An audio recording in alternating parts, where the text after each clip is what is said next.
साथियों, हरियाणा में कुछ समय पहले सरपंचों का जो मुद्दा था वो बहुत ज़्यादा गरमाया था। सरपंचों पर लाठियां भी भांजी गई थी पुलिस की तरफ से, प्रशासन की तरफ से पंचकुला में। और उसके बाद यहाँ पर एक तरह से जो प्रलोभन था बीजेपी सरकार की तरफ से वो दिया गया।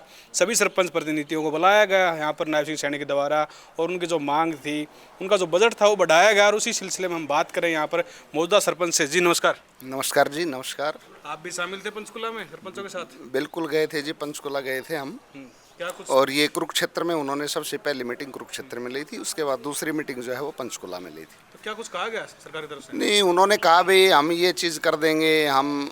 अब ये बताओ, जो 10 साल सरकार जिनकी रह ली, उन्होंने सरपंचों की इतनी बेरान मट्टी करी। 2 लाख रुपए में आप बताओ क्या बनता है। इन्होंने सबसे पहले कहा 2 लाख रुपए देंगे, फिर कहा इन्होंने 5 लाख रुपए दे दिए।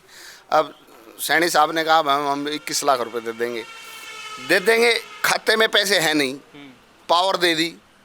अब बताइए उस पावर का क्या करोगे आप? बात तो ई टेंडरिंग की थी ना, उससे तो सही था, सरपंचों की जो स्थिति थी वो खत्म हो जाती। नहीं, ई टेंडरिंग के अंदर आपको मैं बता दूं, ये सब ऊपर की मिली भगत थी सारे। इसमें एक बताओ, जब सारा गांव अपने गांव का प्रतिनिधि या प्रधान चुनता है, वो तो बैठा देखे, और जो ऊपर का काम है उसको यही नहीं पता क्या काम हो रहा है। और उसके लिए सरपंच की सैंक्शन लेने की भी जरूरत नहीं थी। उनको कहने को ये था भाई आपके सिग्नेचर होंगे, भाई आपकी मर्जी से काम होगा, लेकिन सरपंचों की मर्जी से किसी प्रकार का कोई कार्य नहीं हुआ।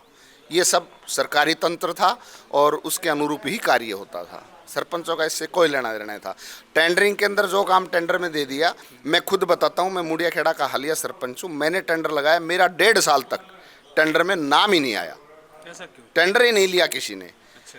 अब कहते रेट कम दे दिए, लेते नहीं है। अब बताओ, जब एक गांव में 1.5 साल तक एक टेंडर का काम नहीं होगा तो विकास कैसे होगा?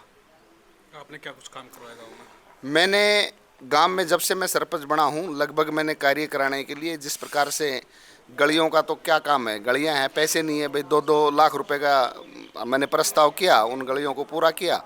एक मेरे गांव में 3 धर्मशाला है, तो मैंने सोचा भाई गरीब तबके के लिए इस तरह से मैरिज पैलेस टाइप में मैंने उनमें टेंट सेट लगा करके, टेंट हाउस ना लगे और सब हर आदमी को उसका फ़ायदा हो, पूरे में मैंने मैरिज पैलेस 3 धर्मशालाओं में बना दिया। शमशान घाट था जिसमें लोगों को खड़ा होने के लिए जगह नहीं थी, वहाँ मैंने टेंट सेट लगवा दिए। और 2 जोड़ थे हमारे, एक साफ पानी के, वो हमने बड़े करके उनको विस्तृत रूप दिया है। बड़ा झोड़ हमने बनाया ताकि पानी की समस्या लोगों में, क्योंकि किसानों को पानी की ज़रूरत है, कुओं का पानी सूख गया, तो उसके लिए मेरा जी से मिलने के लिए गए तो उनसे पूछा नहीं आपने कि सरपंचों को लाठियां क्यों मरवाई गई? सर ऐसा है, नायब सिंह सैनी के पास कौन पहुंचने देगा? हम तो दूर कुर्सियों पे बैठे थे। अच्छा। वहाँ तक पहुंचने का काम ही नहीं है, क्योंकि वो तो बड़े पास पास नजर आ रहे जब उनकी फोटो सामने आई। नहीं, हम खुद गए थे। जगह बिल्कुल संक्षिप्त थी, लोग ज़्यादा थे। मैं आपको बता दूं, तो आधे सरपंच तो वहाँ तक पहुँचने नहीं पाए। वो अपने बसों में बैठ करके, गाड़ी स्टार्ट करके बसों में बैठे थे, वहीं से अपने मोबाइल के थ्रू वो देख रहे थे। तो प्रश्न तो जब करते ना, जब उनके सामने जाते।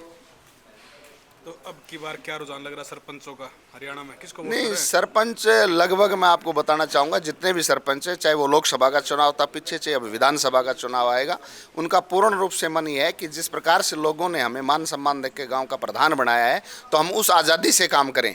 और वो चीज़ें हमें लग रहा है कि कांग्रेस सरकार, पहले भी हमने देखा था सरपंचों में एक एक गाँव के अंदर 10-10 करोड़ रुपये लगाए हैं। तो वो आज़ादी, सरपंचों पर आरोप भी लगते हैं कि खुद खा गए, सरपंच बनती स्कॉर्पियो लिया है। अरे सर एक बात बताओ, एक सरपंच तो गांव का है, अगर ये इनके ऊपर देखें तो पहले दूसरे की तरफ उंगली करने से पहले देखें 4 उंगली मेरी तरफ भी है और 5 उंगली बराबर भी नहीं है। कौन है फिर ये आरोप लगाने वाले लोग? नहीं, आरोप लगाने वाले सरकार में बैठे, इन्हीं का तंत्र है, इनके आगे पीछे घूमते हैं, उन्होंने कहा है। जबकि ये तो बहुत मान सम्मान का पद है सरपंच का, तो लोग इसकी इज्जत करते हैं। और इन्होंने इसको क्या कह दिया, भाई ये घपला करते हैं। भाई एक आदमी कर सकता है, सारे एक जैसे थोड़ी हो सकते हैं। अब मैं आपको बताता हूँ, मैं खुद MA BEd हूँ, क्वालिफाइड हूँ, ज़मीन ज़्यादा गांव में है नहीं। मैं खुद DC से मिला था।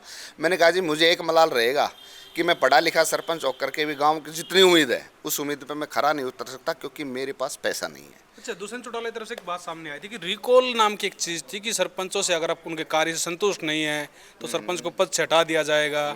उसके बारे में रोस्ता कुछ? अब आप एक बात बताओ, जो पद लोगों ने चुन के दिया है, ये उसको ख़त्म कर सकते हैं? लोग उसको वापस नहीं, लोग नहीं ले सकते। जब एक बार चुन दिया 5 साल के लिए, तो उसमें रिकॉल फिर ये तो एमएलए और एमपी में भी करें। आपने पढ़ा था कुछ इसके बारे उसमें में, भी क्या कुछ आधार रहा था, सरकार ने क्या कुछ आधार बनाया था इस चीज़? नहीं, कोई आधार नहीं था, ये सब बकवासबाजी थी, इसमें कोई मतलब तथ्य नहीं था इनका कहने का।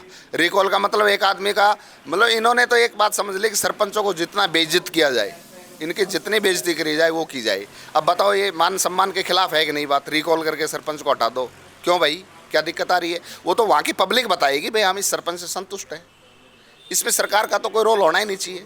या तो उनके पास कंप्लेंट जाए तो उस पर उस गांव का ही एक्शन ले सकते हैं, सभी सरपंचों पे थोड़ी कर केस सकते में ये हैं। था कि गांव की जनता से नहीं पूछा जाएगा? नहीं था, इन्होंने तो वैसे कर दिया अपने आप, इनके जो जिम्मे आया वैसा आदेश कर दिया, लागू अधिकारियों को छोड़ दिया था उन्होंने सब? अधिकारियों को छोड़ दिया, पब्लिक से ऐसा कुछ नहीं पूछा गया। ठीक है, धन्यवाद। Thank you.